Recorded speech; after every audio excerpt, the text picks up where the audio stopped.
Bismillah, assalamu alaikum, жылқы көрмандары, урматтуу катталуучулар. Бүгүн 18-июнь Бишкектен Алга деген айылдан бир жакшы өспүрүмдөр чыгып жатат. Азыр ар бир өспүрүмдү отдельный видео кылып көрсөтүп жатабыз. Биринчи эле могу тору качкан азыр мен жетелейин. Мына жаныбар, буну жетелеп да көрсөтөбүз. Залкар, бунун жашы кандай жаныбардын? 1 жаш, а? Тишин көрсөтүп койгула. Кармап тур, жакын, мен жакын барайын дагы.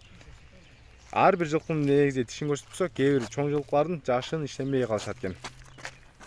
1 жаш, а? Бул 1 жашка толду, а? Мына 1 жаш. Кой бер. Эми пародасы кандай болуп калат? Энеси Россиядан келген да. Энеси Россиядан келген. Атасы бияк местный. Атасы местный жылкы, Россиядан келген экен мына. Көрүп жатасыздар. Бутолдору тазабы? Ичип жештери жакшы, э? Жаныбар, ден соолуктарына кепилдик бар, а? Өзү башы мындай кылыч баш болуп турат экен. Кочкор баш деп коюшат. Мына. Бою канчага барат? Бою 1.45. Бою 1.45. Жакшы бою 1.45 болсо. Эми ошондой кармап тур, мен жакындан буттарын даана көрсөтүп коеюн, кармап тур. Буттарында шишка деген бандай эмелер жок, э? Жок. Шишип катып калган андай нерселер жок, а? Буттары таза мына. Булаларын сурап атасыңбы? Ошо буа деп коюшат го. Негизи буа деген могу кошулучта болот да, көбүнчө элечи мына артын буттун кошулуштарына болуп калат. Кызыл ачыктарда болот да негизи. Таза, а?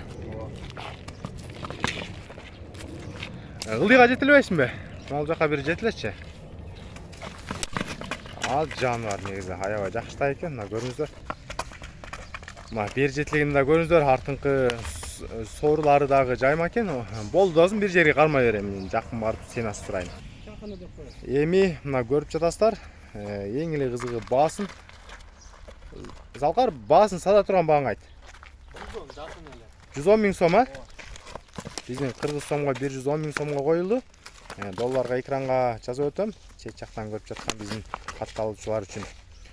Көрдүңүздөр, жылкы үчүн класс басып, каналга катталып коюңуздар.